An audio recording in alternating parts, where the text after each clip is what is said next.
na ho bi odi bisa ne kwan so anase na nanom kura hyefa ne ade no a de ma ne ye de pa eye enje cola na sefo no nuanom nyina ka ho bi ene ma ne ye de pa wotu akoda di na so de we hye ase a onyina obobra kwachiri pa mesrɛ mo mo frɛfrɛ ye pebia tuato number ni 0244832286 0244832286 and 0507878668 Sanso and I don't call next level energy drink abusuafo say na otwi nyina yetimi akọ asan ba be ka won sa na chese eno so e ka ho bi pa eno ntia nya trans say ya chese ye de nsem ne bre won de na ye ni be secret afide asum ye mu e ya don't call next level energy drink and ye de ba be so mo na anwumre na ensem ye de e bre won kai na hye ne so se enye edi ya 96.9 FM doma hinkro wo mo e fa kase no Rejoice 101.7 FM maybe to the world e fa kase no Sanso na Hames Radio 106.5 FM go so enu achi ubesan ate yenka e wo Fresh FM e wo kede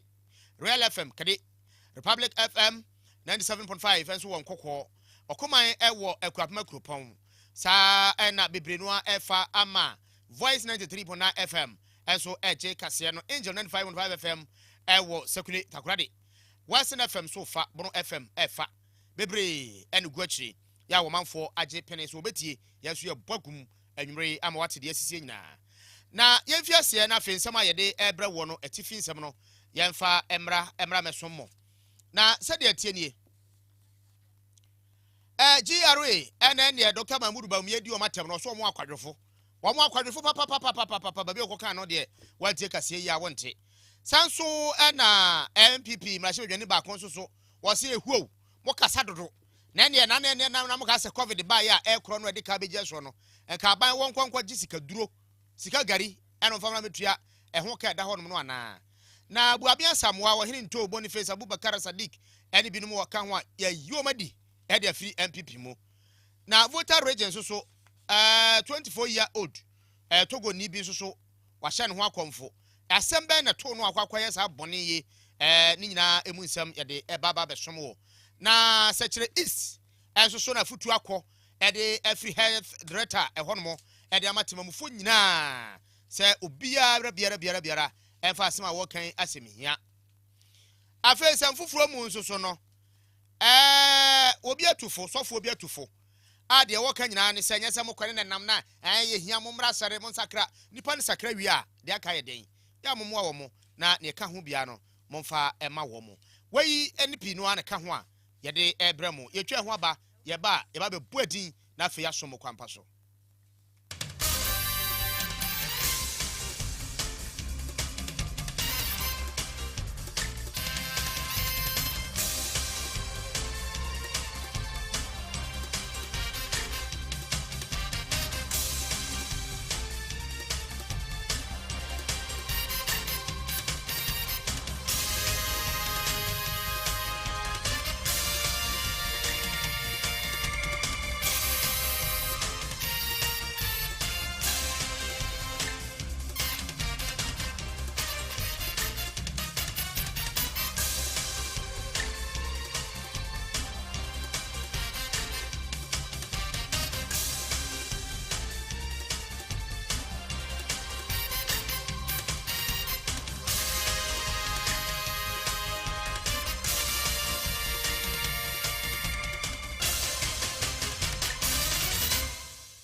no adesamba ye toaso na ye de amamu ya ka kire mo se ne ensem asisi ni nyina ye nya ba kokora wom obi abo obi dua ye beka obi afekire obi ya no first na monyontofo de ya say I want to feature you na ye say oficha no ne nyina ye de bewurawuram na aye de pa de amamo na ye ne aye so monwumre eye me Appiah Kubi kase abo hene frame wasa international mene Ohemaa Sakyiwaa afi ensem no ekire mu nie ye frasia na osantehene edi nsem bi atudwa eye osetutu ababieu na otufo setu ababieu na asante ye fra no se nyamkese anase tikase a esondaye opimso be ma no ana ochese sesei sede eniema esi koso pa no wohwa na je se ono ankasa nso de ebehia papa ose afi apomde ne enguma mu no eniema bebre na ehia sempanifo edo ma no tumu bi na wode ensem bebre atudwa achese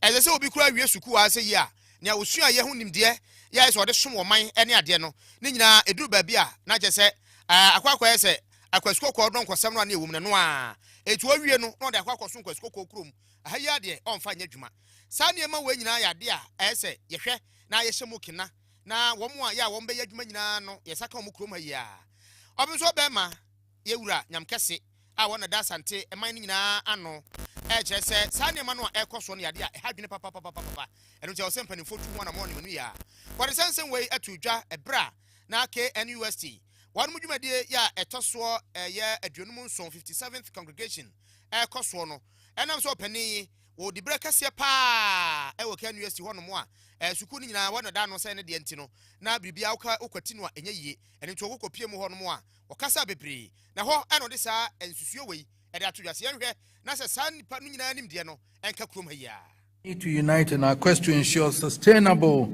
solutions for the betterment of our nation. One of the most current challenges confronting our nation is the pervasive phenomenon known as brain drain.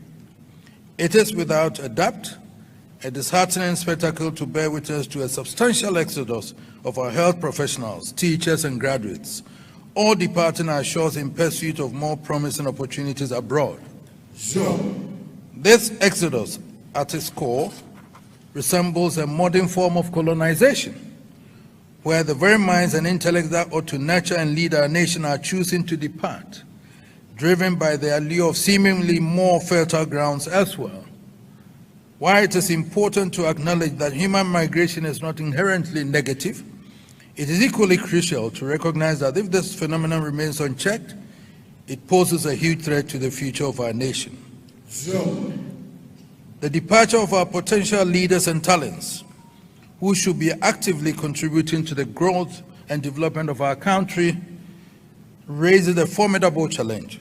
We must collectively work to transform our country into an enticing and compelling destination for our youth, a place where they have unshaken faith in their capacity to thrive and succeed.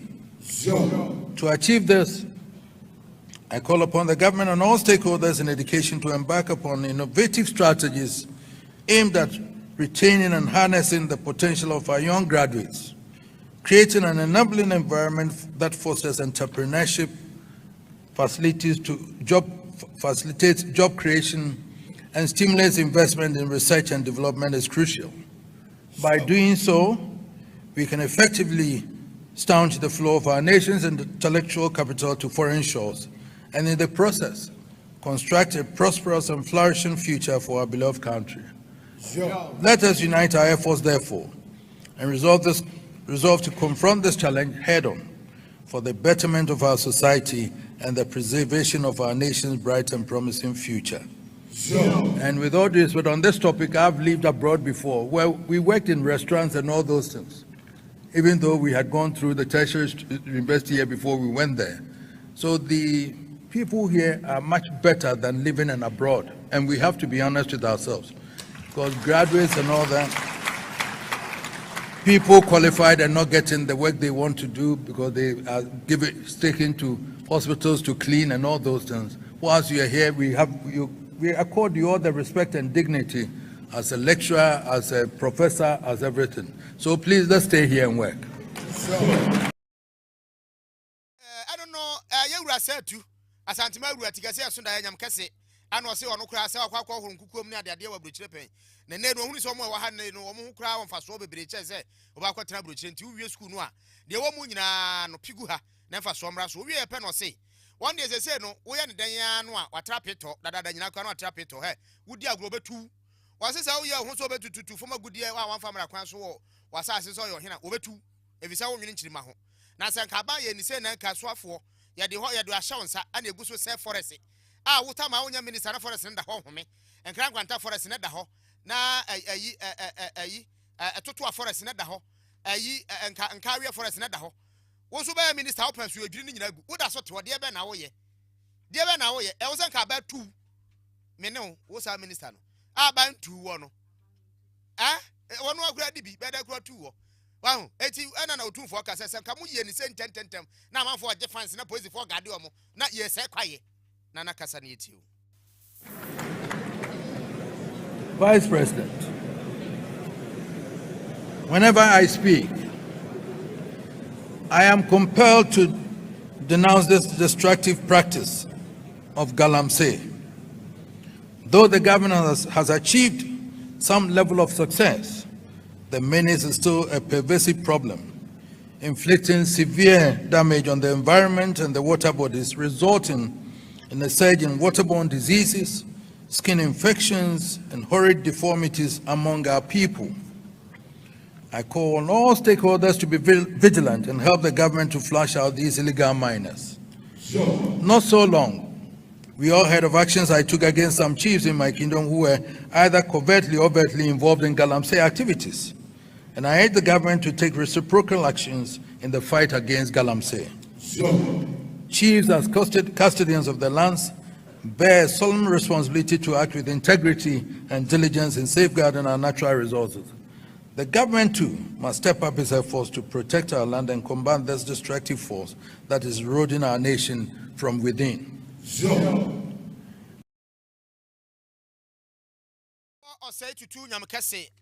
Asantema wura eno wakasa de afa galamsey hunaban mu betie de adwuma nka beboa mo na matena wa no minister bi be di minister kete no ye se tam e kanka ne obi a oban forest de no ye sisi mu tutu mu nyina mfiri ho na nsuo enya home na yento so na yenko yanim omampani be de kire Dr. Mahmoud Bawumia e de atodwa kire se jerefo ya kwadwefo papa de dada mo to na Ghana card ene 10 muntimi nka mom na mo hunu ba bi obi a won kwankwaje ni sika na mo to sa kwadwira adwuma na mo ye de mu ye kura de ehunu hwe ana o kire se e wosanka wo maka kasa ne mo nyina bo won atwa kwa na to ama mo mfa so ana titile kwa titifo fa so je to no ana mo da so na mo ye se e be de mo nyisika mo de mo nka mo muada wono so di sanse we tudwa ba bia no tumfo kasa ya enra ana o se manya mu me horo mo se nwadwane ena o keka na dwena kire wo papa a che se kura mo ba be ye bibia e fa no bonus system GRA officer bia timi ni pa afro be ka wo mo tua tax ne ho ane ma bonus no tirima yode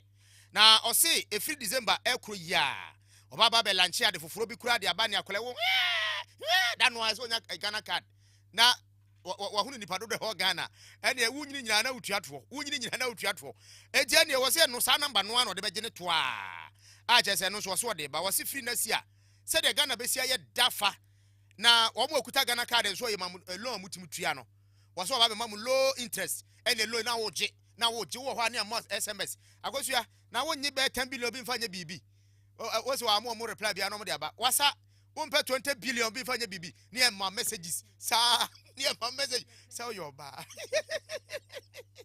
ye tie ba ubia kakra. By making the Ghana card number the tax identification number, GRA can also tell who has filed and who has not filed their taxes. And so it is rich data that is available to GRA.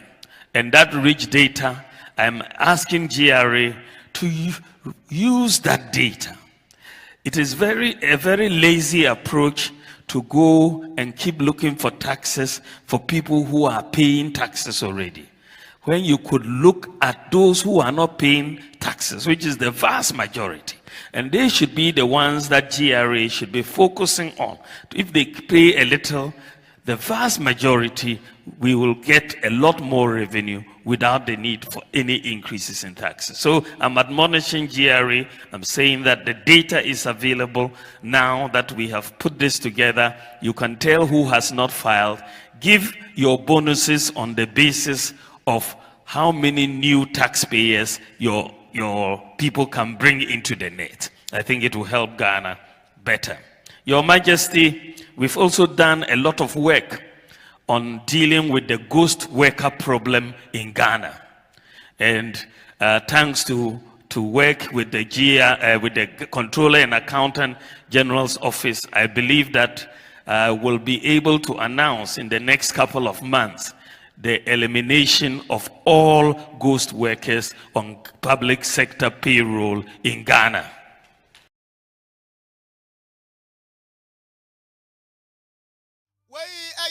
President Abedi Dr. Mahmoud Bawumia and what say President no nyame die na mbom ni nyansa na wo ho no a na o de twen so nya president o de bebreye no wa sha se pon kakra kra o so no fa mane master ni master kwa no no yi ni die nyina guo no de ba boy enti mu ba ko nie say wo nge obenya Ghana card nya fe na yeso 15 years na ade bia enti Ohemaa Eniana Yantuaso ewo fem hansoi. Dr. Muhammadu Bawumia 2024 presidential candidate at the New Patriotic Party. And I know they to Ghana for any say yenya rishemu na fe yakuma ento yem.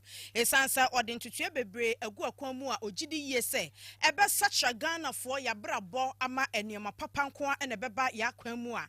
Ebe boama oma Ghana sika sam so etimi enyini. Wode asemi baya na eye anu ya odema Professor Kubi Associate Professor of Marketing at the University of Ghana. Abroad to just a 24-hour economy policy.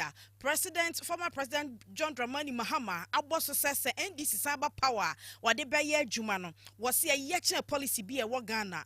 And when about Miasio, Papa Asambe na King, and no see a yadada, Professor Kubi Echemwa, was say Mahama, Neshisha Wadiabano, no question when you say Baba Juman Pa, and Kadia Kenya Bebem, Omanfo upon Nabi so que Juma, as I said, Omia were bruchino, and he said Juma Bako, or a manager no pa, or be a manager via, or be a manager numere, and I said Pami and Sanono, I fell no chino, you make do baby, oh, ya shorty products, and Tino Nasa, or more chromo, or poya, no bin swaba, no mucha bigum, Tidepia, Nania money biwo, Ebrecona, so now ya share or no madra, or more yaso etia honto, Nipenya Juma, ya no muchiato, not as or mining, and no, and a Professor Kubi Tia was a John Mahama.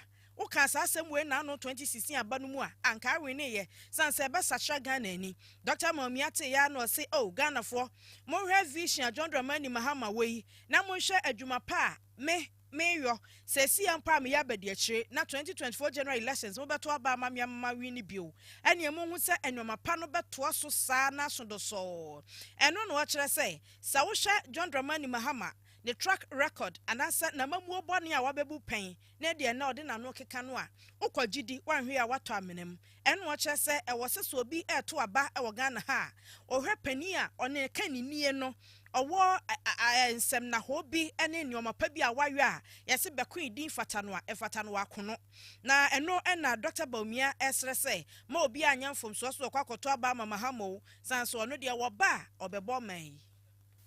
It is an idea that has not been thought through. It is a bad idea.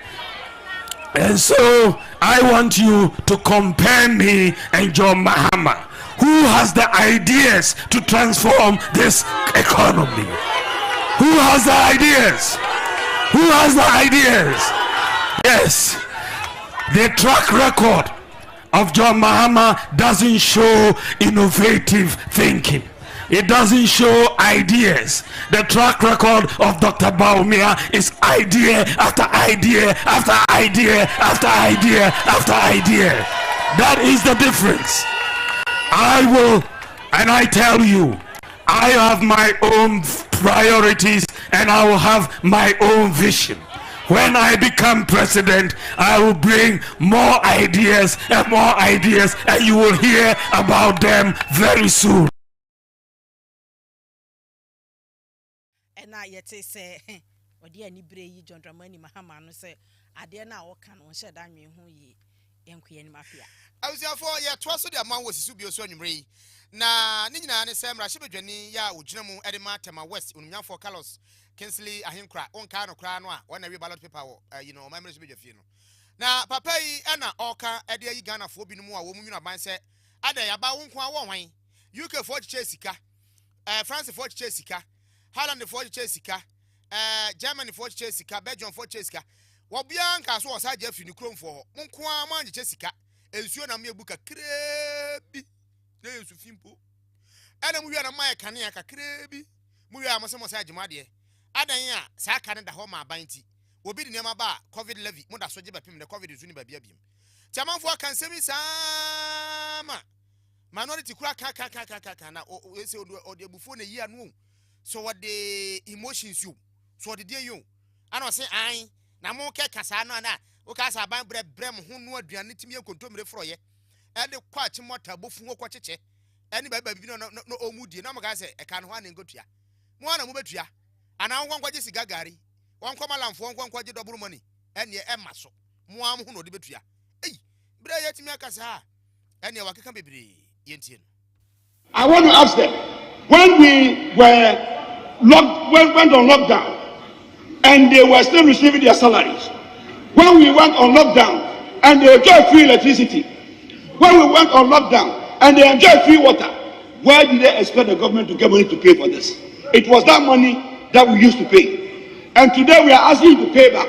You are complaining that how come that you gave us for free and we have to pay for it? Who do you want to pay for it? Mr. Speaker. Mr. Speaker. Because they had free, they thought the government was Professor Diego. So he would just conjure and Sikagari will come. Government doesn't do Sikagari.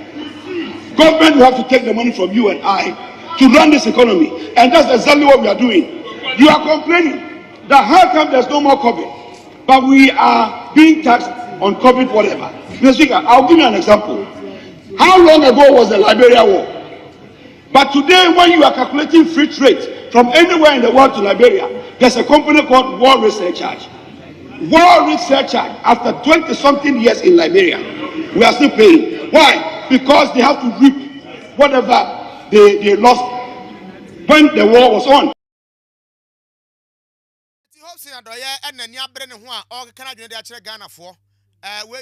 Carlos, Carlos, I him cry. Mr. Ballot paper, and now other Canadian, so I catch a Ghana fool, so I catch NDC for Untimu. Nagana for Bisu Chese, Sanya Manuan benefit you. Adiana Moya, no, much church, Muna, a war by big categories be. It will be a one year, nay, old tribunal, and also swear. I don't know, Papa de before, no Cocosana before you, We know. As a Cocosubi, Debbie, a adibono. Okay, it's in the rough way, arrogance. Arrogance, yeah. Okay. He was just being arrogant, expressing his arrogance. Arrogance, okay. Young choir. Young Koy anyway.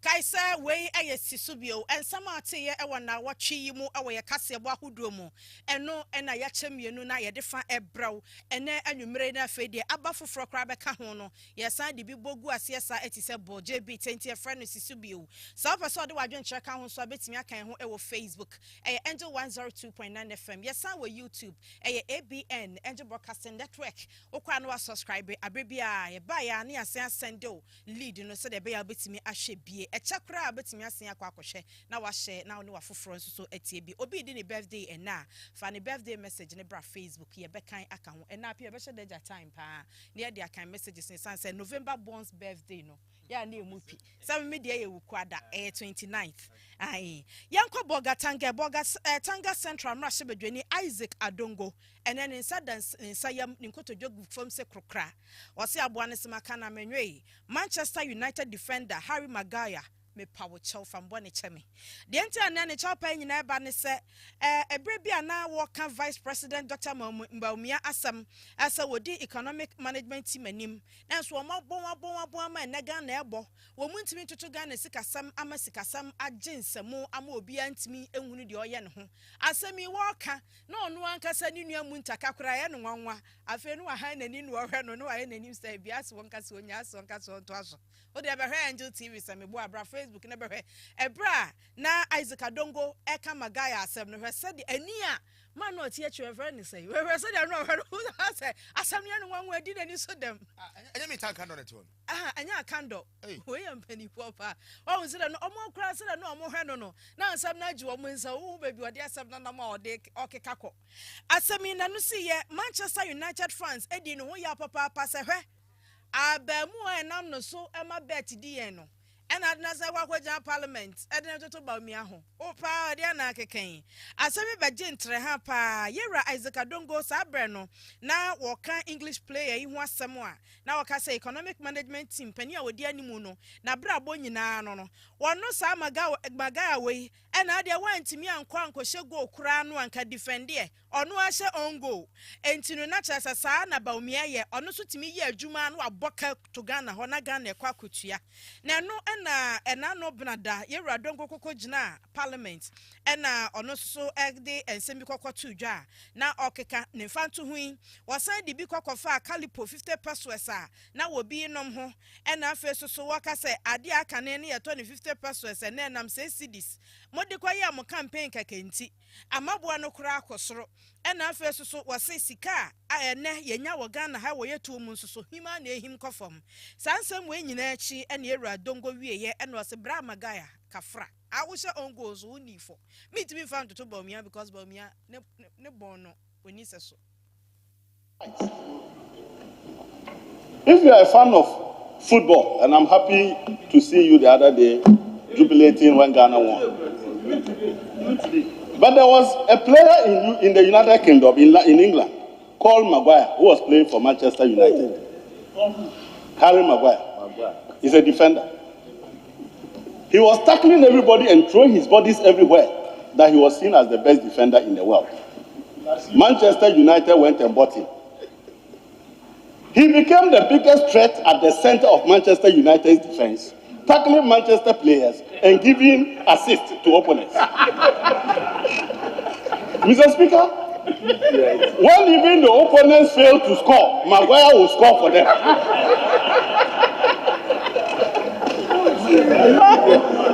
Mr. Speaker, you remember in this country we also had an economic Maguire. This economic Maguire went to Malata market and were clapping, saying that this man is the best in managing foreign currency. The same economic Maguire was roaming at Central University, delivering lectures on how to restore the value of the city. Mr. Speaker, when we gave this Maguire the opportunity to be at the center of our defense, he became the risk of our own goal. Dr. Momia, our economic Maguire, is now tackling all the fundamentals of our economy and destroying all of them. When he said that he was the best in calculating inflation, he moved us to 40.4. I can count about 23 members on the other side, and this is their budget. If they are not interested, they should tell us to stop. Why are they not here? Will you prefer Dr. John Mohammed's economy, where you were drinking your calipo for 50 pesos, to your 1 trillion where you will now be buying that calipo for 6 cedis? Which one will you prefer? You have inflated your revenue by over 40 billion so that you can now project an expenditure of 226 billion so you can have 40 billion cushion for reckless expenditure in an election year. That is all that you have done. But Mr. Speaker, the minister said that they have impacted Ghanaians positively. His Excellency John Dramani Mohammed's 4-year term, the total revenue he took from people of Ghana was just 65 billion. You have taken 344 billion from the people's pocket, and you say you have impacted them positively. Mr. Speaker, you have taken an additional amount of 279 billion from the poor people in Ghana. You still remember e-levy. They said e-levy was going to be the Akobank of the world. Now, where have you reached? Mr. Speaker, you remember that last year, I was very quick to compare my big brother, Dr. Mahmoud Bawumia, to Harry Maguire. Mr. Speaker, I now apologize to Harry Maguire. Mr. Honorable Chairman, sir, you got very angry when I used your defender as an example. Today, Maguire has turned the corner, is a transformation footballer. Harry Maguire is now scoring goals for Manchester United. Mr. Speaker, Harry Maguire is now a key player for Manchester United. As for our Maguire, he is now roaming at the IMF. with a cup in hand. With a cup in hand. As for our Maguire, the economic Maguire, now was able to get pensioners to leave their homes and come and parade in. Way Isaac Adongo, Boga, Tanga Central Mrashebejani. Enti yakai wo nanu asama wakan no ene de enede no aka ho ene ya kire said your kokokan nasam de chawpa eto aso ese na anu bi mpo na ose che mensa bonsu buafu papa pase ade na ade me defender toto Bawumia ho ade ose che mensa bonsu omo nsa wo ho eno achi ya wo de chawpa ne ba ye no a ena Harry Maguire ede abetu dwase chawpa no a Adongo ede som dodo. Enti se wo hwe e wo Facebook awe ode call yen ya Twitter a ne ya sesa di ni se e friend X app no so e no kokko chiro ye Enti ose MP Isaac Adongo apology accepted. See you at Old Trafford soon. Na okaya na ESPN enso de ababeto so say the embattled West African state as a Ghana ye embattled e wa abrofo nanim. En wo say I say ya tonsa e dia fra Isaac Adongo say omra mehwe Harry. The football game obebo next.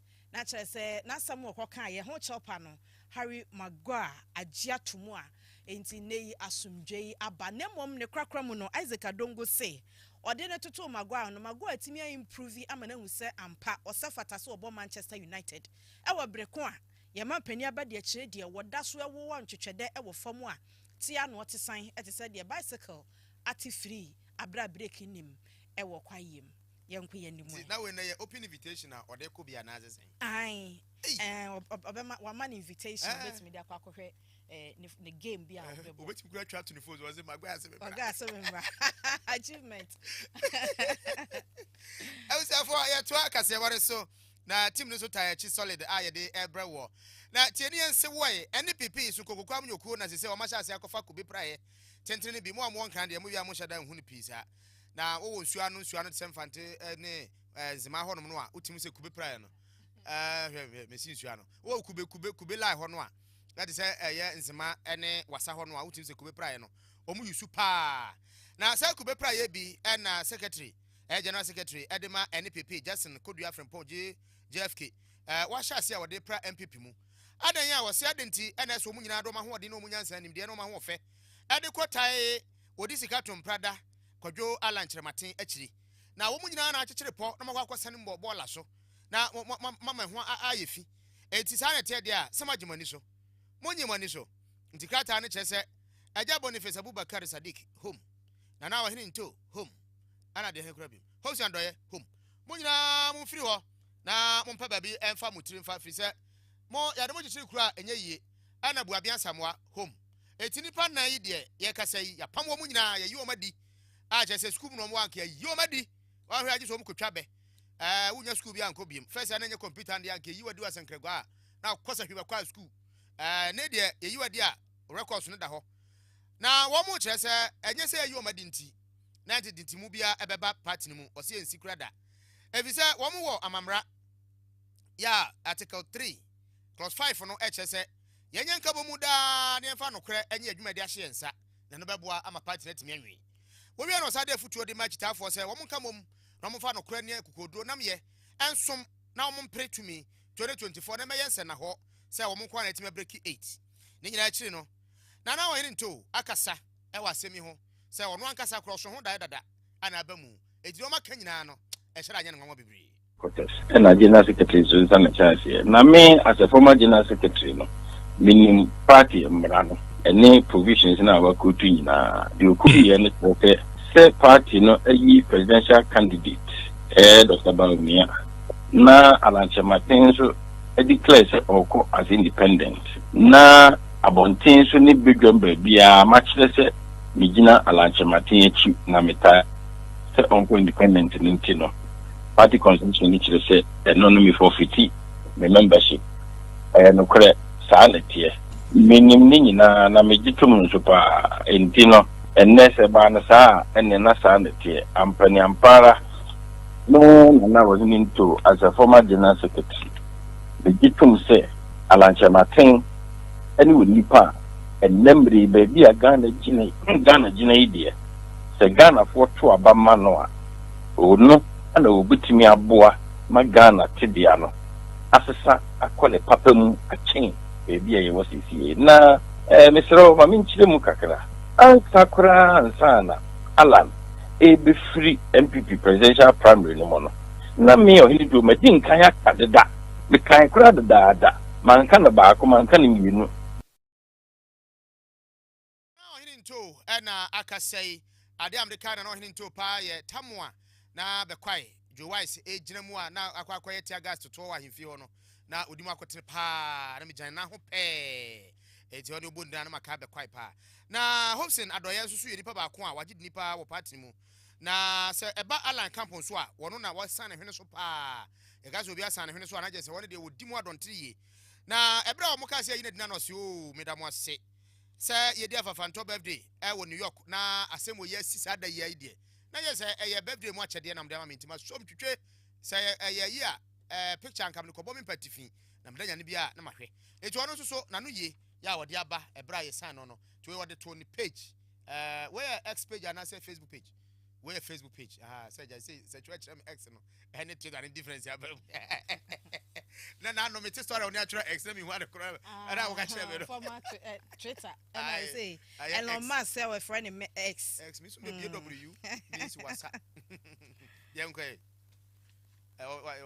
you any na mama to aso a aka na new patriotic party amanyokuo ba na onni amanyokuo no ho agrokra ya boaben asamwa ene no de atodwa se amanyokuo na aka na nka obi aka ho bi a otumi kasa pem ne bo no ene so opebo apem age so kwohwe na na ado na pem ne bo se enka amanyokuo enka ya hinie anasa yasiasa anka wosa chechire age so do nsa hwe na na ado so cause party ne se na na ado afa wafama amanyokuo no na akane no ye communications director Emma MPP amanyokuo no en waka say ese de mampani pe ene de osusu eno pe ne koso MPP amanyokuo no mu senye de mampani pe enye na koma so ade enye na bodwuye mu a usupo enye de a wonsa betimi aka esmo de tudwa nyina agira na anu nkomo afiri MPP amanyokuo no ba ya ye bebo amane say Hobson Adoye na no hininto Boniface Abubakar Sadiq womu nyina akoye campaign edema Alan Kwadwokyere Maten sa oye independent candidate enti ayi omodi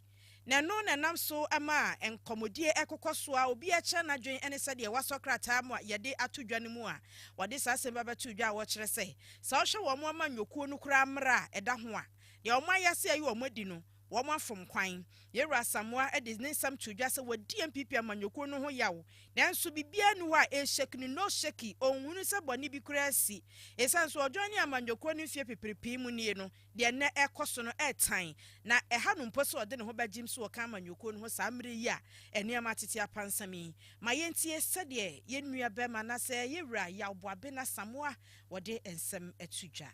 A party ought to be an association of like minds with freedom and opportunity to rub minds and seek out the best spaces. The New Patriotic Party that I knew in the beginning is not the New Patriotic Party that exists now. It's become divided by heavy factionalism. Literally, it's been taken over by the executive. That's the blunt truth. Government has taken the party over. The personality of the president is overbearing and it controls that party. And that means that if you don't do the president's wish, if you are not in the president's good books, you are not useful to that party. That is the bottom line. That is what is happening. Alan Chemati is a founding member of the party. At the time the party was being formed, if I hadn't been an overzealous student and I hadn't been naive about structures and opportunities, I could have also been a founding member of the party. Many people have fought very, very hard.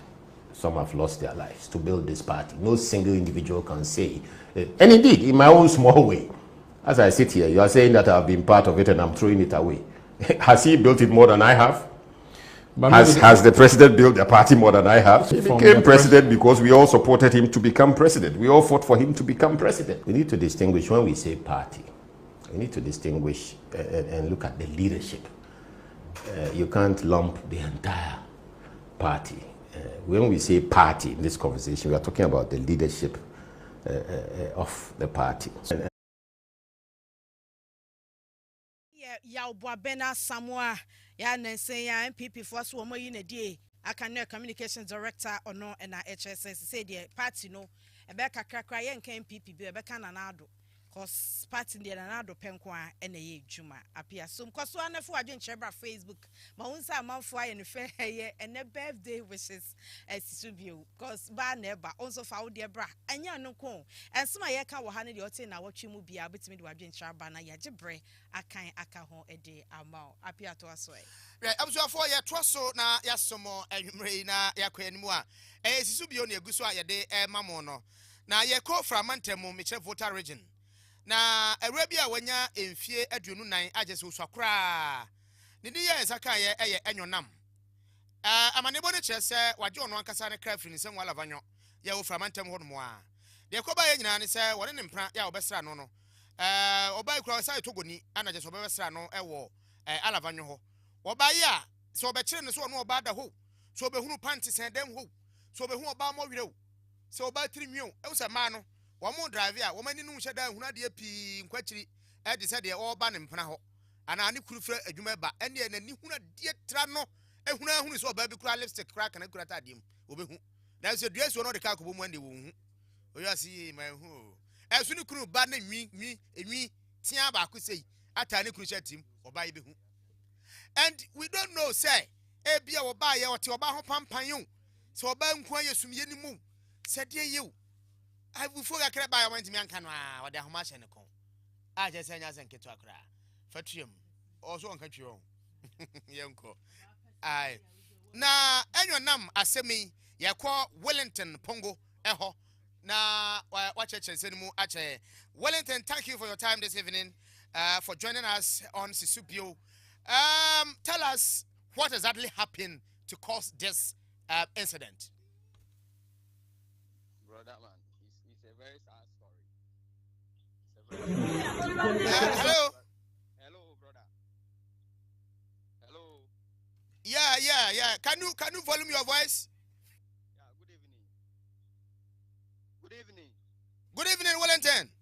Yeah. Good evening. Good evening, Wellington. Yeah.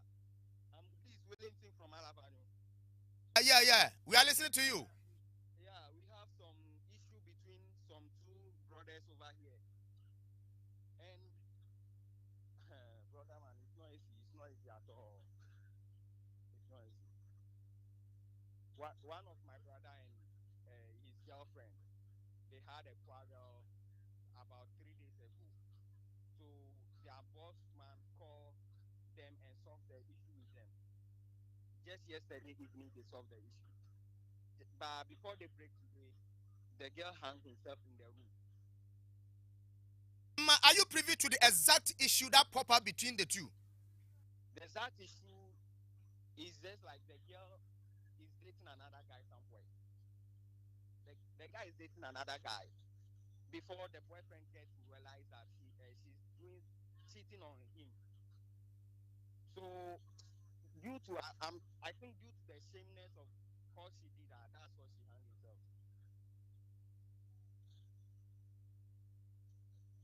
A guy in the yellow attire crying, lying on the floor. Who is that person? That's the guy. That's my brother. So the fiancé of the woman, right? Yes, please. Okay.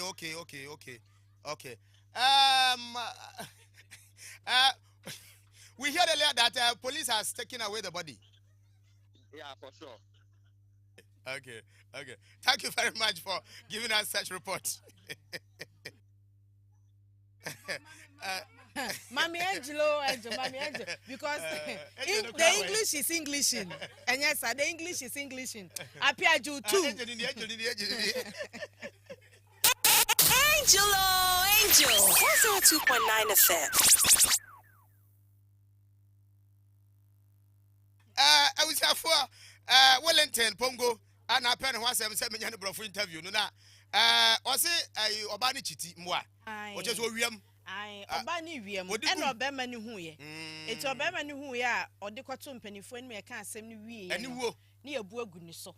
A bassa may say Bayer program because a young Qualana, mammy being so on in the Kununya, some son near the Barman and name na on Sakato, bosom no on your friend in fancy. And now you can't send her do, baby. My minute free. I offer Kashiwaa. Now, don't come on. My minute was semi don't fancy your hatasro. Never is it from.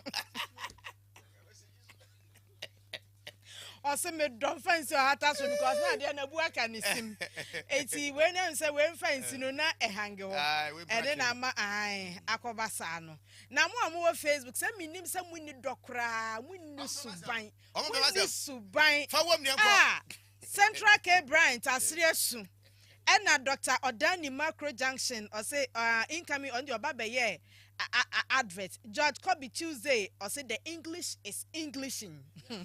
Somewhere touchy or say I love your English. Free SHS loading. And now you repa ama ukubia or say brofue drampa. Chansa trust was international adre. Azay. Nana Appiah eye twene no say Appiah you kill me from wasa Mosianso. And wasa Mosianso. And say why am I West? And your English is English in there. On quite the obekrum me na work crazy. Yo. Kwabena who so Appiah to no say bro for Anglais. George Kubi Tuesday your English is English no the abapa o. And akosia bakwadwo say what a wasa English volume your voice Appiah. George Kubi say sound afredu baby na English na mana so crazy.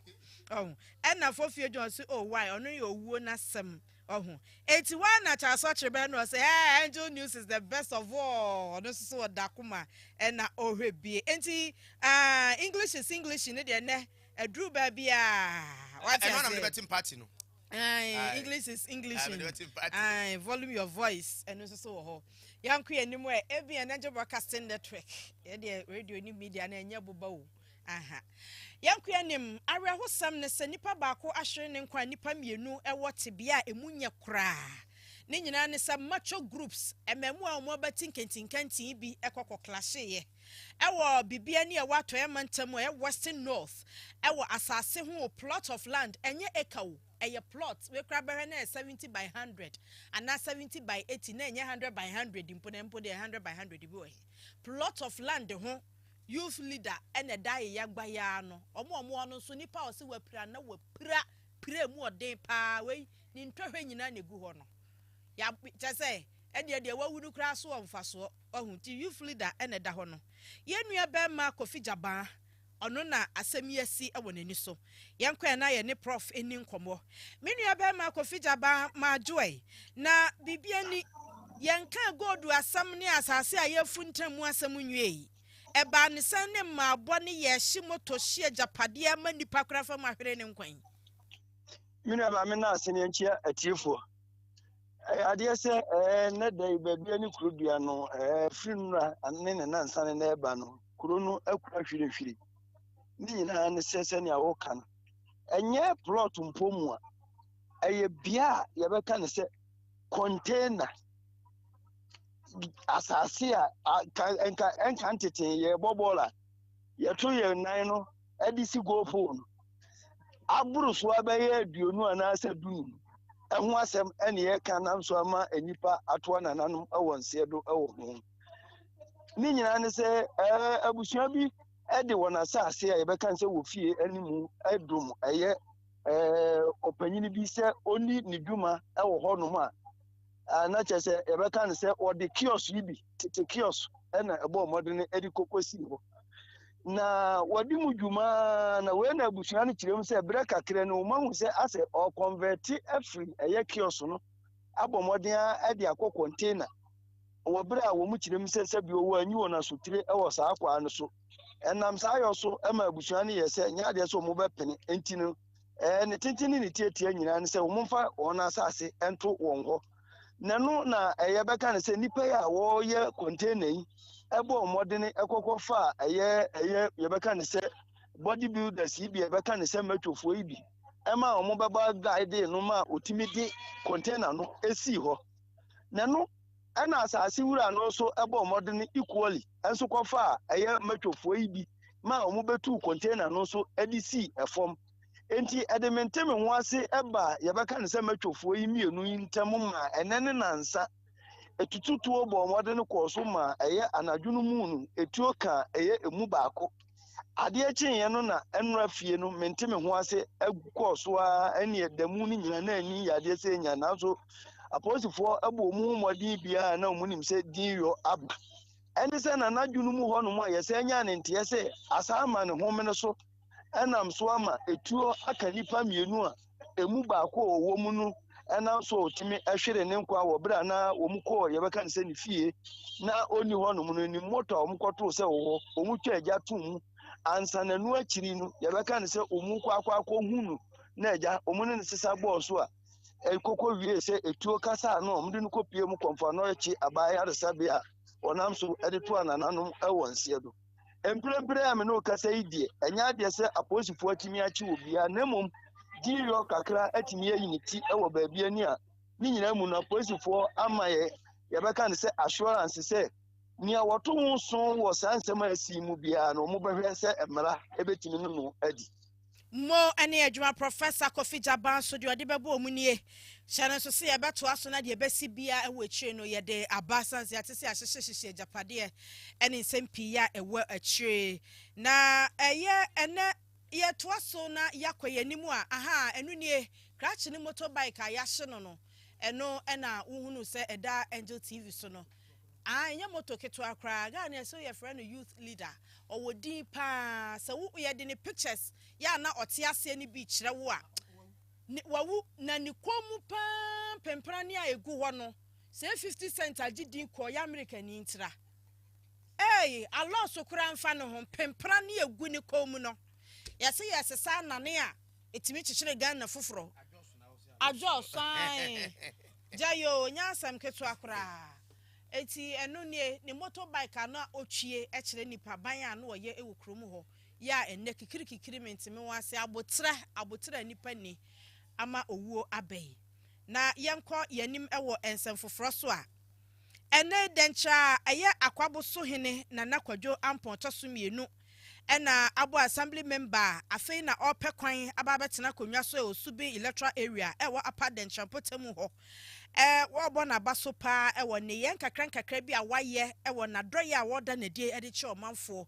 tichu ene wane ehia nuoma bi ewo ayaresabia wo hini say assembly member hopeful mumuni isaka ya etafre obufa senyame ya wadom ema won saka dibra wo peno a enkai ema oremfi okanido ya nene wadoya wo ye ma omafo ebeto aba ede ama wo sanse de waye no eka akoma na amafo ani age ne ho pa assembly member hopeful ya wode empa mienu enchanse oxygen ne druben yi bi ena face so bulbs makomako ha ene aduonum 150 akwakoche light poles ne anioma hudro bebre assembly member wo enioma ne adoya akwakoye ede ama na ya asabia ni eno no hini hu ya enioma no na wo hwe no nchanse ntaban ne achechire ene niama ode kwakoche na nya we mede kire na amakwakofa dodo na ba asabra bi no so cement one bag no we de eniama ni nyina na egu ho no Nyama ni nyina okaso ode ba no eno ode aba be kire yi na eno na ohene nana eye kwadwo ampon toso mienu etu bufafo se ade a waye no waye nyame so adwuma na hwe na obanya position na owe anfi wechi yenkonkotie wo hene mra afena assembly man consent bawuse to me area ye ti ase Bra chairman Bufa Appiah Kubi committee chairman Oba be pray assembly man Kame mo bi be pray assembly man Oba ho abi before awafa NDC for awafa ada da e ho nsa ni ba ye ni ma mo se NDC for frame abi before frame sana abai no assembly concert no washishano oya danasi and never on the abenyina ya niso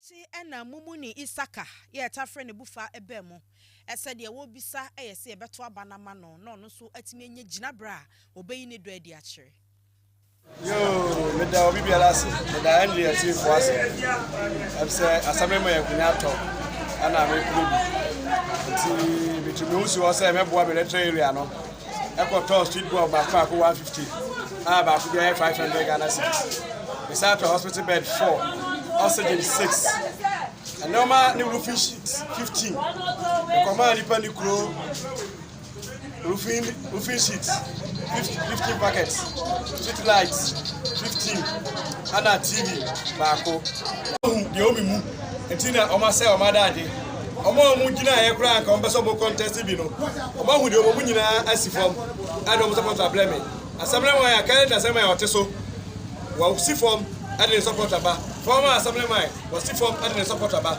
enti mesero bi biala se me opponent ana se different mukoba bi na katakasa ho a na mofiri ho we enye ntokwa enye hwe chene no mamu na wati no mase enti misre team edi machi nyina se mesre se obi din to kwahye obi a no atwe ho afiri ho yiri se wa hwe no be the first thing e wa ha team sre achita afro nyina mutabachi se afiri ne ko na na mo ya tu da nyina no ye ti se obi no obi akonya kwataba kwasa but ye mesre se ebi nsi ana omunnimme ana said ya mesibi tienti no enya ade asade no bibesi mesre omo se obi di bakora mpa omo nka omo akoma atrom yam. Assembly member hopeful ewo dentra akwaboso ehonomo na papa yi pese ogina na subin electoral area no yeto abama no beye assemblyman na hotedi amafo de frɛ no bufa ono na de nsem atudwana pia somoi afa yenko ensem foforo mu na ekoba ne se na wotwe mu na oduru kintampo ne batamu a na asomdwe ni wokra de tie nyina ne se mo hene se wabra dedeyo a ode baba ya amamre bosome baako na sa bosome no efiri November kosi December mu na se ka kwoboso mienu kra ne sa na o chese se de nkwanhia sisi o kentampo na ehonom ya agi dimbone no ompene ma ne ntrase ene nto oba ya mamre na o de twetwa sa ne manimu na wo mu wo kasa foforo ba ko a wo mutio mu akwaso wo mba betena wo mu so wangrafo na sansemi ekokwa kire a mekodu o mamre hye bedwafie mu ma mu nyina esu de frɛ sɛ ebe ya nka enemanim ya na banmram na bambofo nto agina firi sɛ baabi aka ko na hweye mogya ebetimi agu na wangra hene kyerɛ oba bedi eye benkadi Kubi afahye na ohene so sesimo bi anye dede na dede no eno so nimu afahye enye de efise dondo besu ana oyebetu na so apempem wa kai etia ne na aga se me enye dede a chia na abeche yen etu omro ma ntie kura asemi nwonwan ya na kyerɛ sɛ na kwakuda nkwa ya oto so me so emu ohene no ne buafu enam so ema emrahye bedwafo na afi abankra chipani a wo kentampo eye onmonyamfo azigbafo kora wo mu nyina eba mu bi do mo sa gomu ti srese be ya epanifo mra mu no mra meka asem no fi se ba bia ka kro no ano ayehye pa na anansesemba enche nyini ene epanifo bi no firi bunu is kwasi adujan mo ono ene epanifo bebre ekobo wura asem mu resaki Kubi ene ade a se de be ya sa afahye ya wo mo beso mu die no absonjwe betu aba ampa omokwa kwatrase aka asem nyina ama na nafa nyina mo toso miensa agiatum se wanye ne ye kwambe so evise eduru baabi no ebanifo to omo safre no wanko saa nso so na ebra ya wo mo ka se ema onye dede no so no ne nyina mu efrom fre no nso so wanko nananom ka so om ne be hia wa ba se manhene ahemfie eno nso so wanko na ono anafa hye no so na so kwase ohene eno nso so wanka saa kwa du miensa nyina wadi hofo abunkotodwa pachew ne chew panim nyina no nananom che se ne eden ya no a ene o so oye mu ade obeye ne se wo mo gye no enwa miensa wo mo se so ama ne beka mienu afi wo mo gye no nkokɔ enson na ntwe baako na afi shinapo ensuso emienu na ne nyina no wo magye amwa pachew wo mo so wi a FM station se wo kentampo ne nkurase nyina wo kwagina so nkasa no wo pachew se manye ne ye lala sulala manye ne ye sa na bibia twaten na ense military kokoye ye sabre no na omampania be de che Dr. Mahmudu Bamia konsra hwa kwakosra mo hene ene nti asem no nyina kotwa nanim ma nananom nyina agye asem no adase wo ho a kyerɛ saa niema wo yesi mebi kura ensi bio ebise wo nyina eye nipako a obia ni ho ye hoho na ye sɛ ensem a ya ye firi ase ka na no eye mu interview so ahodo nyina no aso aba ma nananom so de asere ne bia ma yen sɛ asem ba ye so yanka no antum ba bia o se twafa bia ye twafa wo pepepe ama asem no timi abaka me na so ndwa ba na ye aseda anomde ma obia ene na mame entoa so na fe yenko sekyerensum rai na yefri sekyeraba na fo ba besum na district health director was sechere east mansinimu Dr. Justice Oforiamoa wada tuka na fo nyina nim se yentan hwe ni padua mu pa na se ade bi ba bani abompu nimpo yetimi abonsan ho na nipa wapomde no ahoden ya betim da yi wadwuma se no ni ho a woboa wo yede kura wa down chain na se ho enye dene na ade ho a wontimi nwe no aduane si wa wontimi ni na wade sansem we nyina ekoto dwa wo Afijase senior high school senior high commercial school na wo mu di fie aduotwe na sada yi wo mo hyase adwoada ya wo kya no bewie eno mu na wo mo yesa adwumade edi yensenkyene se be ya wo manfo wo hunu nyapom den ebetumi agina brane efa network is no se apomoden ene wo bibia opomoden ene wo sika opomoden ene wo hia because wo opomoden ene wo sika wo hu aduan na wotumi koba ebe hwe wo busua opomoden ene wo hia na no so no se wo da fama onuma also wokɔ na yɛtua wo ka no wontumi nkɔ enti mesrɛ obi biara sɛ woantumi koraa na abosom nsia biara kɔ hospital anaa yaresabea bi a ɛbɛn wo na yɛnkyɛke wo yɛnhwɛ wo BP ma wo yɛnhwɛ wo sugar ebi wɔ sika kakraa bi na wobɛtua sɛdeɛ bɛyɛ a ɔkyena yɛbɛnya sika asan akɔtɔ saa nom no bi mu ɛde ɛbɛyɛ adwuma yɛtumi yɛ wɔ yɛ nyinaa Sakyiwaa East nipadɔm a ɛwɔ ha yɛbɛnya apɔmuden afigya ase nipadodoɔ a ɛwɔ ha yɛbɛnya apɔmuden Sakyiwaa East District Health Director and the distance winner at January and Mrs. Peace or Usu Bediako as so at the to Jachem for Sodia. Was in the party. Only Romo Germany here as a Uberhuni Pedriumina, and I feel baby a quan. Now what's matter if you say Nipa Unina, Nepo a boni pedrium. Because yeah, boy, yeah, banam, ya pumudin so a here pa say you check it. And in tea and then the health screening. I shame say teacher for no near my work is going you may check it. Sugar, BP, ice. Now, who say your status no a year the BP aircon a year, and I say, as I say, seeking medical attention. Now, I call. Now, I feel. And it's if you just say senior high commercial school, and fear the orchard that one mudimu, a Jumedia who will be, and not your day at 2 money. Ohemaa. Yo, and Yantu Asway. Compassion International Ghana for Ayujumedi Ediama Nipebia, one when ya brisa or Bebobra, Ewogan West and Potemua, a Yakaswa cluster and Wayeno. Nipa Wayama, Romodo Adriana and Son 47. Na Emuno. Meme wom eye edunson na eme wom eye aduasa 30 na wo mu fie ehya se efiri finhye dunkron ekosi finhye aduonu mienu ebi edifri afe kokosi emfie miensa na mu kokosua adwuma ebi sua etire ye na ebi susu sua ase de esiesie krofo mo ho ye fe na afa ebi sua aisa de ebo life na afa ebi susua asiesie na ye de omo fa encheche ahodo bi a ebi e camera handling ebi e aluminium and metal fabrications auto mechanics and air condition repairers wo mu nyina na ema wo mu entity yi Compassion International ye ni wo mu dwumadi dada na wo mu dwumadi a na no nkokodi ye district pastor ya ono ne hweka district of Church of Pentecost so Reverend Paul Asante kire wo mu dwumadi ya se ene emwa a ogidi se wone a wo mu di se dwumadi yi wo mu benya afi wo san tu wo mu fo se won hwe se adwuma mo kwakoye no wo de no kredie bewrem bra ya tatemo awie na mo koyi no ade ba ko se mo hye no so ne se enada ne sisie obi di na adwuma bebrel meko nebra echina bra ene kwa se bomode na hye no so na fa no kuredi obu akura so ani nyina echi obetu asem basa na ode amene pa obeye adwuma ofiri ho a wo mabio bomode na respect wo na bomode fa no kura ye adwuma ma wo mudi integrity enye adwuma fefefe ense urade ene wonyam ema na ada ema wafam that's not the aim or the goal of compassion.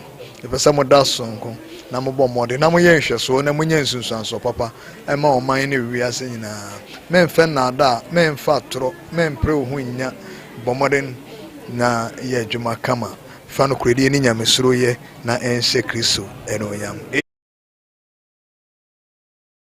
Youth Coordinator ma Compassion International Ghana Vivian Broma and so Bermubi okay Broma and so Bermubi a wada animdifo ne atitira wo mo ba ye no nyina se na owie ye no wo san atuwane a obeje ntete ne fo Yedema fa training bebree mu. Omo so makosua nsan no edwuma de enso se so for me 3 days training so ma omo aye sure omo entrepreneurship se so sure omo ICT ehon niama.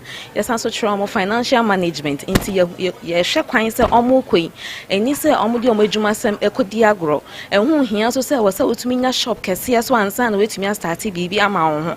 Ofie no mukra na wo no obetumi start bibi e wo ho no ma obetumi start any income kakra e de ama wo ho.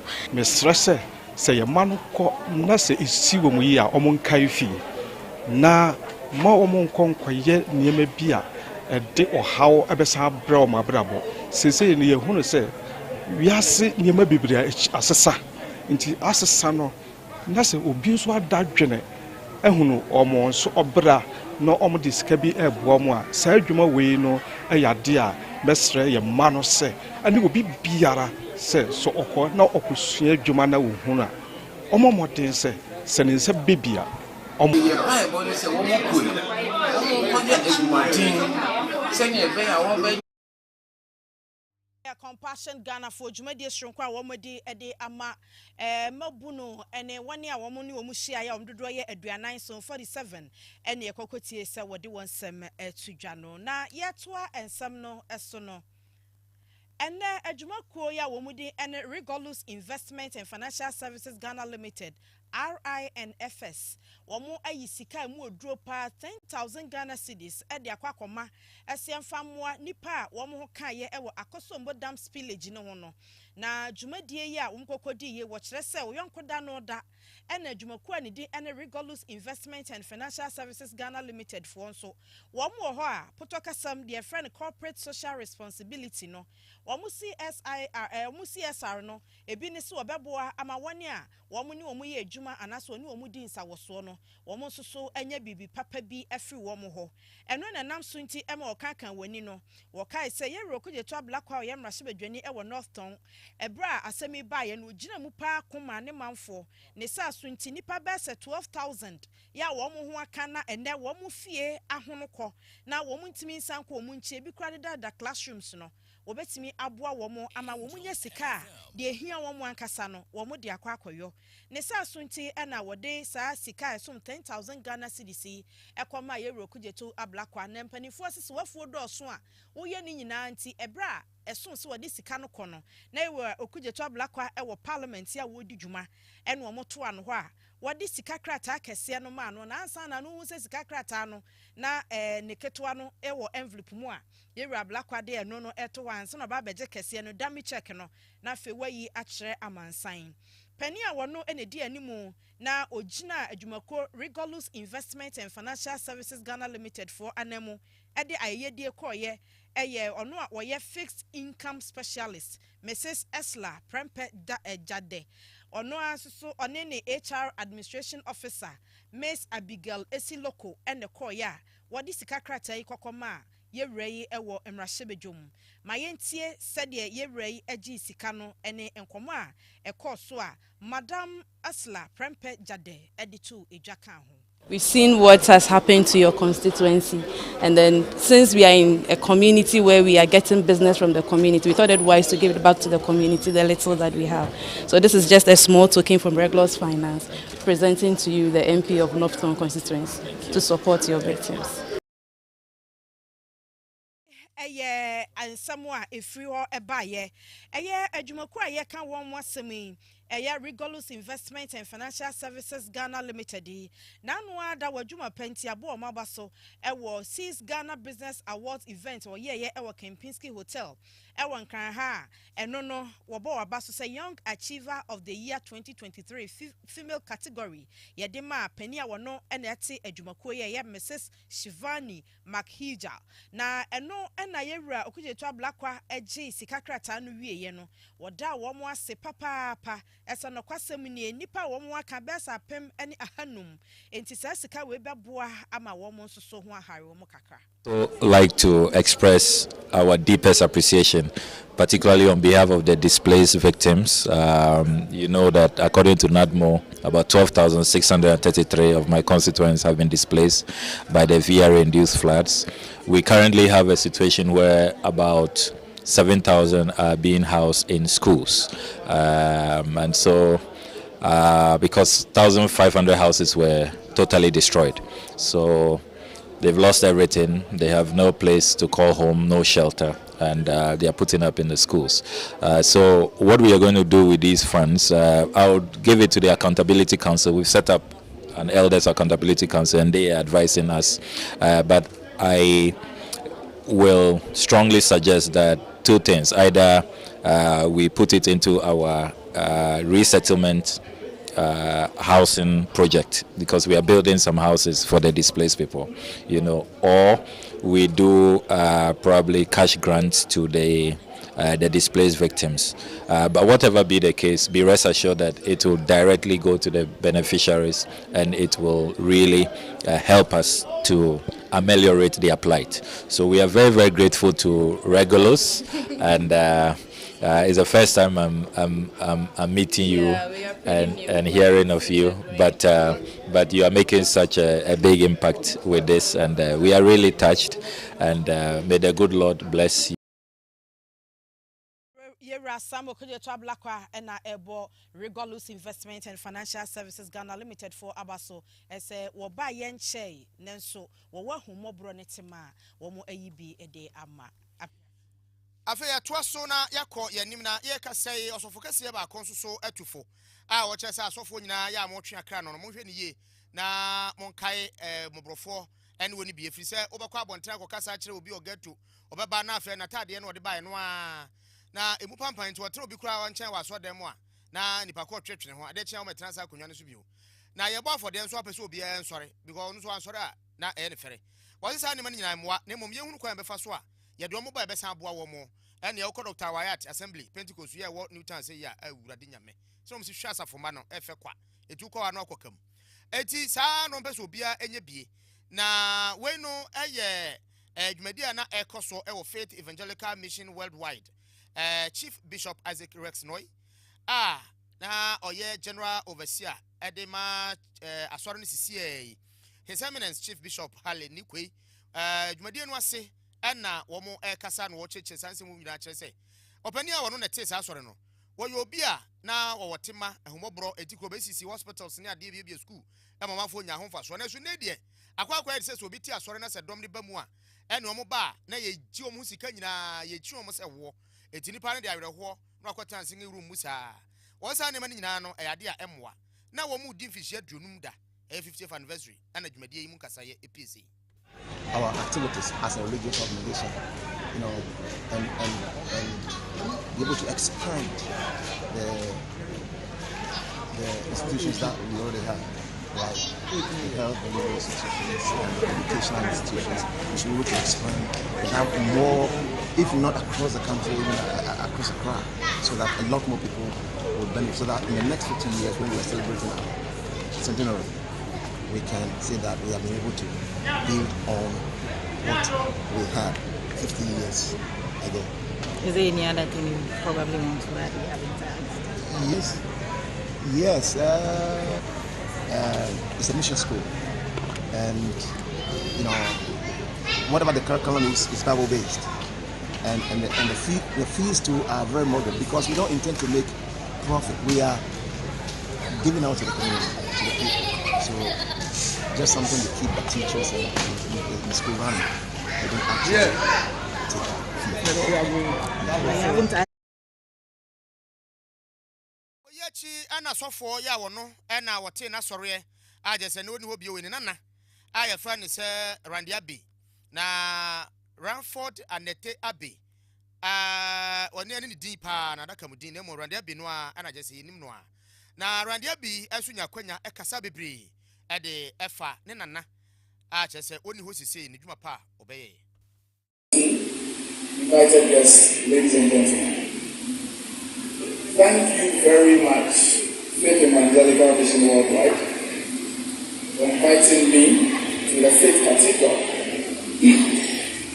to celebrate my grand-uncle, Chief Bishop Isaac Rex Noy, who founded the church 50 years ago. And thanks once again for. I am a product of grace, I always do. Therefore, join me in wishing my grand-uncle a peaceful rest in the Lord his Maker. So, Bishop, ladies and gentlemen, additionally, as a professional tailor, he had.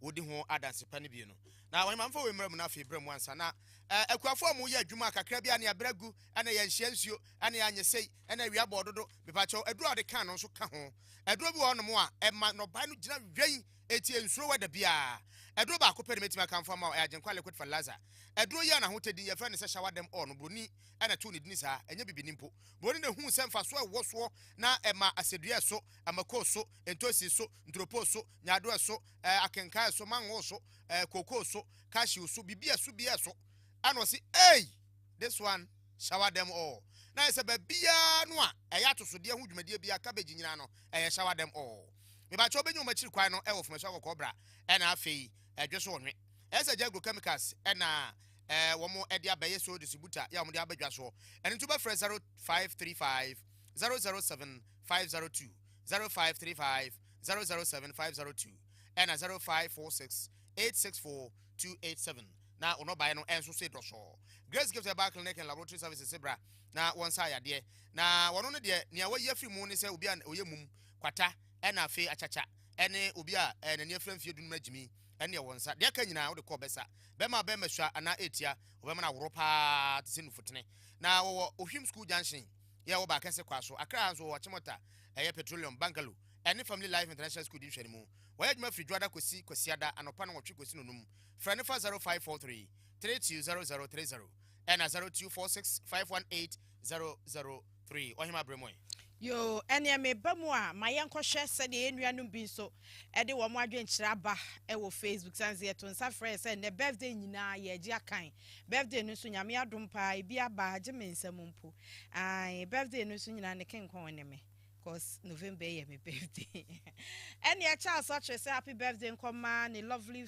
friend Abigail Anaba or PCG Presbyterian Church of Ghana Christ Congregation what dakoma honom na one no sombom oso ma no happy birthday kese pa eti Abigail ye nyina ya ka ho bi na ye den kya sonko ema nana adusi poku oboase na o se Ghana fo nyina enim sa John Dramani Mahama asem bi a wo ka bia oboa atrosam nko na wuhu edigu Ghana fo ani enti bi huhu bia ni honom a wo ya ehu nne ono so ne de ya wode aba beka ehu enono Yvonne Wood eno se omo bia jo ewo ha Azeman enso ewo ha bi eno se o Azeman Ventures e wakrono market no ene ne bo animhwe oye incoming unit committee member ewo Kwapra electoral area Bano Isaac enono o se number 14 that is ogina Exodus 14:14 so ena wode apre dodo Lizabel Nunu enso so baya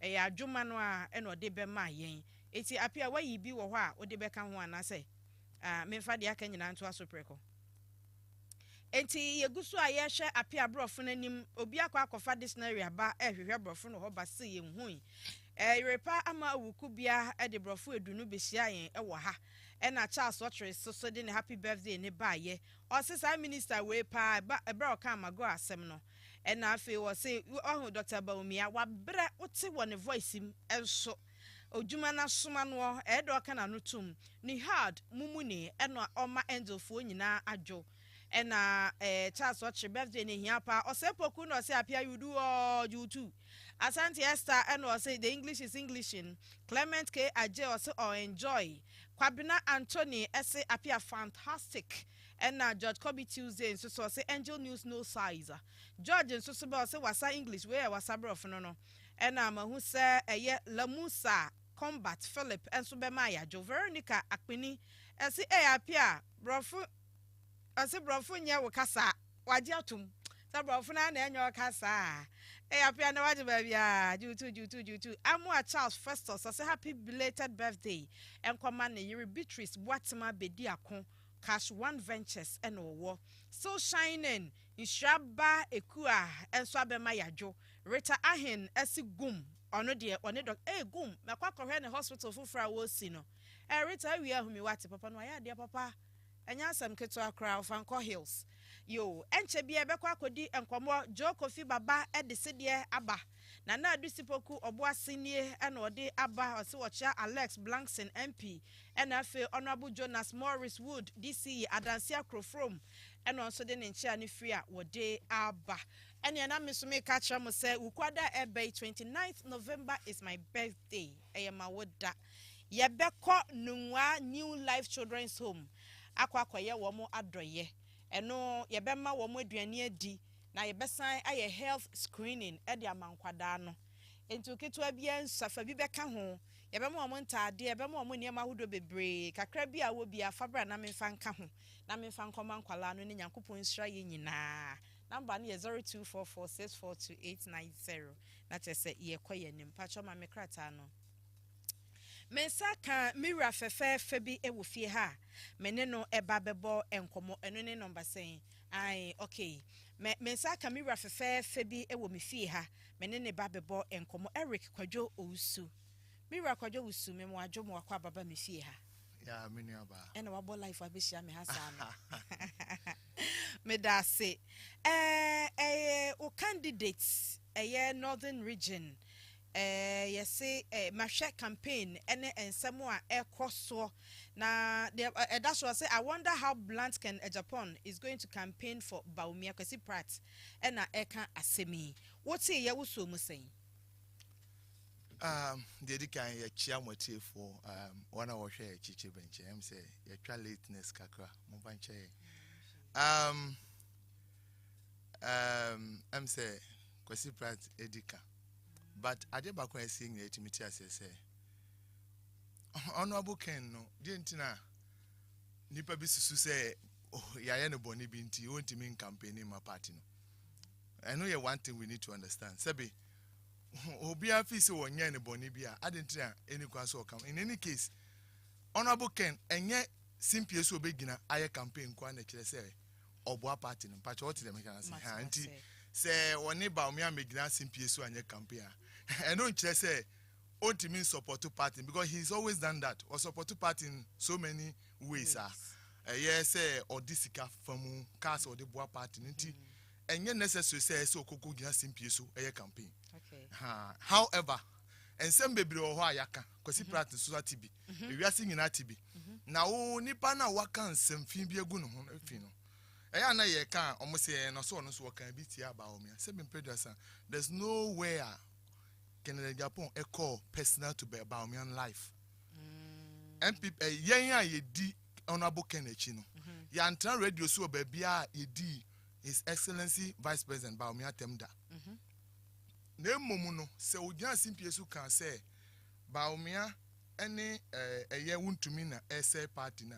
One Honorable Ken what he's privy to no. We are not privy to. Eyana nipa bi fi say asem na okan no nipa no when it comes to security what I say no a board chairman what I say and he knows more about what is happening in our party than who out here bontina of say I didn't Honorable Kenaka. However, this is one person and all competing with the whole machinery, government machinery. Na nipa we no asem no mobo pona no wa mesane ntemu a na ye kukwasa so mfansha no ho a mobesisi no because we nipa ba kope ti ese asem no pona momo bo no oba bontin be chire na ma obama ne supporters nya hu se po we ni yebo eno nche se ontimi emfa asem nche na ekukuwa mu o ja se o ka wa no tumu a ye so yemi oya na so wan fe wo se obi exactly and ade ba kwa se timiti ase ne se dodo na sorry anu ono ka se and Honorable Ken o kasa dodo o kasa mameka bibi cheo Honorable Ken se musi onye secret person person mu chem Ghana fo nyina mo muti ase se what the Honorable Ken enim no ever both MPP and NDC ho so osane mugu Ghana ha o man ne bebo but hu hia what you say no cheo say ye won sem bebre a Honorable Ken ye preview to a hu hia so oka na no ma oka wabontin ya sem bia ye asema already public etuo no fufuro ho no mo ende e tekra no me kase fufuro a masema be pese ma uti ase ne say Honorable Ken nsema wonu wonim fa Ghana ha eni ne ekoso o my way mu no hu hia no okay what you say me da say ebre no wa ma ne nyina ahye agwa wie nti no eno a wo kan na opa kire me say Kennedy a compare kwa Japan na chidi for teacher ne mo amugina simpie so campaign ma no no say nya mu nyina mo de mo chite kwa koma Dr. Mamadou Bawumia ade ba ko ne say enye onipa biara odi honorable Kennedy na ye MPP ni there were a lot of sympathizers minimum this for bibira no won don honorable Ken awon kan say honorable Ken ba ye beto aba but they make what I say so the grassroots the people on the street you to no believe say onu ni nipa obetimi di adwuma abrayen eti say o ka say obi biara odi honorable Ken echi ni kwa koye adwuma ma MPP a enye on nyina na we MPP for however no honorable Ken nkan say memo obi nkon koye adwuma ma MPP but they make what I say enti ye nyina no party di owom e na election yakọ ato ne odi kan no say obetimi di nkabom ayeden aba yetimi nkofo so ye hu nkonko ye adwuma a ye nsoma ho but what dem can say ne mum na say o migrate ye ne ye nyina ebeka party no ho ne ye hwe how ye betimi aboa ne ye win election because ba ko ye ne ye hwehwe ne mo obi fi say obi atiada na mu nyina matiada na because the people are saying no can no vote. So how then do you bring these people together? How then do you make them know say honorable Ken is important to campaign and I say election ye babe kono because they see an yekita about 30% which I say the vote ye nyan and say ya chire bobble say ye anything you can write on like MPP supporters na see chem miensa mukita kese pa yekitamu am yekita bobble wom yekitamu baako wo de fa ne say mu baako eno kura ne nye better because you decision wom now so I say after presidential primaries next you know ye entire Era Kennedy a compare kwa Japan ka ade na bamobu ye na ade ba kwa say ultimate say honorable Ken is a businessman as it stays now no as a so hwe ne nyuma because already no ye adwuma no hwe no on the factory Eba Lamline which is a steel factory no or sound so yes there be steel factory here wo a fence ye kwan ya iso ya oh okay so ye bibi so of water region and no ye something different and no ye mfa say apetition ya me kan twini entiase otiase how because who call on ye nuanom no vote yes I know say oye bibi so yeah which is something newer what promise you because votarians have shocked us in fact which will say the votarians are even ready to vote for honorable Ken. Okay. They don't believe in partisans. How did you feel, say, Northern Region, Osha Tamale Teaching Hospital, and Yamabe Ba, honorable Ken, Ayawo? No, one casap 2 or Monutuoka. Nanso, what when you vote as a whole man shin and Munyamka, how did you feel? Me, Masema Mekano, and it is my own opinion as a communicator, Meka honorable Ken campaign. Okay. Masema me Mekane say, me no voter, Northern Region. Campaign no yen presidential candidate no well we declare we have to respect his opinion but you believe we say well he made an emphasis say about one year kono I koye pinche na ntokwesi a ene de besi ono susu be ma on showdown however no election go peacefully but it doesn't mean say no ma bin susu anye den anko so baby yen kan wasem for all this one but me if you look at a place like Bungurugu na say Ken honorable Ken 8 0 not the whole in fact there were police station and executive there were delegate and no mukrom kind one some of them I spoke to no they almost to about no but zero but they make what I say some shamobo oh and some they say and I make say we don't want to you say the whole party no what I say we believe that unity say because so am one oh of course and ebini say ye koto aba na ya timi chichi ya both delegate say chenku akogu chairman fie ni anu aduane ama wonadi and your constituency ben no a lot of the constituency kwawu ebisi wo kwawu enkwatia a lot of many constituency yetimi nkan wasem what I say bisa hu say na waduane no kwa wudi no ewura utimu a okwa enya unim de afa aduane no mu unim ba aduane free ya dada won say be di aduane ti ukwo no kwa ba na enti na chese yetinchen no ensusu nkrofo bi dwen say ken de tie bia kwa bia obekwa akoka movement afafanto for hono no kro enya ne kroda ade ba kwa say otimiti asese honorable Ken do party no first enu ni ade edikan and the first parameter odo party no nemom no asese etimiti asese ne say obi antimi hye honorable Ken say wangina simpie so anye campaign a enu che say wa sabotage party no emmo bia say oye de boa party obeboa ba obehwe de ono akoma epe na waya ma party enya sa because nkofo bi suso kansem bi a egu honorable Ken hu fi a so de begina simpie so kura e de no obeka munipa emu si okasa dodo sesi a honorable Ken oko enti my expect so obegina simpie so oko kasa school sesi a 1 year no oko kosua kasa Eti okosua kasa 1 year. Eti after 1 year no osua kasa wi anu aba na fe obeka kasa de achen kofo. Kawasem ni sisu bi o. Me say honorable ken ko kasa school. De obi kan ye nti ana. Da bi na say esi onim kasa. Hifo. Ah, enye wona ye ne onko to abai. Wona ye ne onko gina ye ko to abai. Wogina radio so titi. Wotiti wuntumi TV ni ade ene morisampam. Onsam omo kan nyina ne say honorable ken nim kasa. O kasa basa. Yeah, afie di animu yo de kwa kosua kasa. Okosua kasa in fact obesa start school in January into oko school of communication okosua say esi kasa. Omaimu ana abrochi. Ah say omaimu approach obabi obechusu so afi na o hwe school obekonti. Yeso eguso ye So that's the plan. Oh no, any plan no. Eya kasa no okosua. Won say nipa yesi unim kasa. Eti say obegya simpie so sa be kasa bi na nya. Ya besa ba be kwenti na ade ba kwa mpese bomb kasa. Kasa ya wo mumu. Aya wo ni emu. Nsem nipa bi kan ya mo ya sell. Honorable Ken Wabobra. Ada na mo expect mo kasa ya Honorable Ken Wabobra. Honorable Ken Wabobra. Uhwe nipa bi te se hawa kumsia. Wono ne bi bia kra onya ye no kra na Honorable Ken so onya de bia no. Uhwe nkofo bi a omo se ye ne aban na bapa wanti omonya wings. Na utimi ba be di nipa na tem ka se be producer. Ebe na Honorable Ken talk a cast Emma party no. Na party no power. 1996 2000 years. Yaw wo mumu papa. Enye yaw. Eye no asem ni se utimi. See, Debbie, ye ni how. Ye ni problem bia. Yasema ye kan nyina ne se. MPP ye pese ye MPP ti ase se ye kwa kosua kasa. Ye di kan echi nyina. Kasa ya mo kwa kosua is a form of showdown. Enye showdown. The issue is the man what you have heard so we are journalists and what bebere. Yes, honorable Ken nim kasa. And then they won't that. Until that say honorable Ken nim kasa. And then I would ye di atema honorable Ken kasa and what mean keep secret. Okwakosia how to keep secret.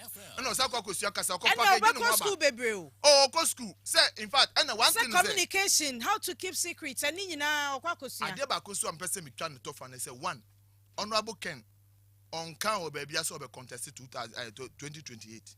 Adeba kwa ye person obi ati ase no so. Ye share ye no odi edin ko. On cash, for now he's doing his business. Remember, Obi and I say, yeah, pray for agenda.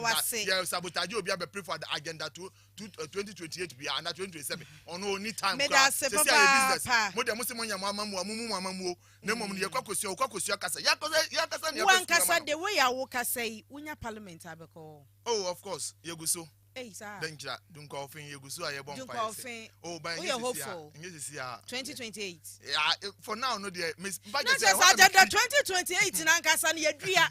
Oh, yedua. Yeah, because 2024 and you're not 2028 because who nyini.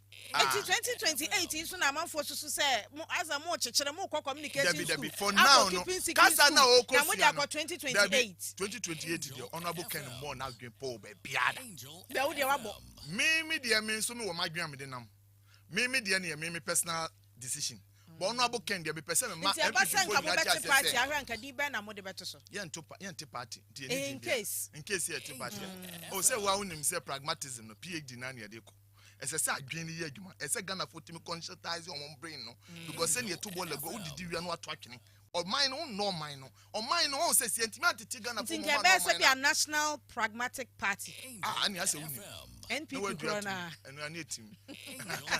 But the moment they hear say, your person Magana for you not and say, honorable Ken, or ya only mu. In fact, you're free. But Kosia oh, Kosia Kasa. Because me cannot cry to say Kasa no Kayan. Yes, in the Kasa. I wear the nation mopa. Never show down. Yes, it was onim Kasano. And what mean keep secret a year moya. Now, say, on Timon keep secret, MPP Namwe. They know what Ken knows. MPP in some pound. Oh, of course, now, if you're going to mention him, and this is some MPP. That is why, look, as I talk to you right now, no, Ghana and Kasana Yetino, it looks like we all don't have alternative. So I'm MPP be and this. Me da sepa Eric nkwamo ye me de e wase essential bio Eric Padio Wusu. Wono eka Era Kennedy akompre kwa Japan the campaign team ho eba woni edi nkuta ho a wodi mutintimai pa wono na ne ye ne no edi nkomo no kro ya pese dunkwa no fe akokwa premier so bedwa akonwa no wo ho nti mo hwe nanim dachi bia mo behu ni poster se efenfan ba ho sisu bi odwumadie so na ene ya te se Kennedy compare kwa Japan for the next 1 year ahwe no wa hu no ko school okosua kasa how to keep a secret aha eti Appiah na to se bre na ye bresan se TV for ko ya wode ntete pa dwumadie na eto aso hu se Allison eda TV no so medin ni Ohemaa Sakyiwaa meni minua bemma Appiah Kubi Kasiaba hene frame wasa international mane boni se yedwuma ni bako pedan 2-bedroom apartment Achimota Kingsby Achimota Kingsby Tantra Hill Nyameche na sam broni so no pedan on page agent bia se wo bia no afre number 0554099309 0554099309 yes sorry so na Apostle Faith Mission International Odoko Tipa Umuni Gilga the founder and leader Apostle General Dr. Degraft Jose Kwame na nipa would not don't think Sergeant Suboni a gospel apostle Dandy 1 Yama Munyambo enitia adeshi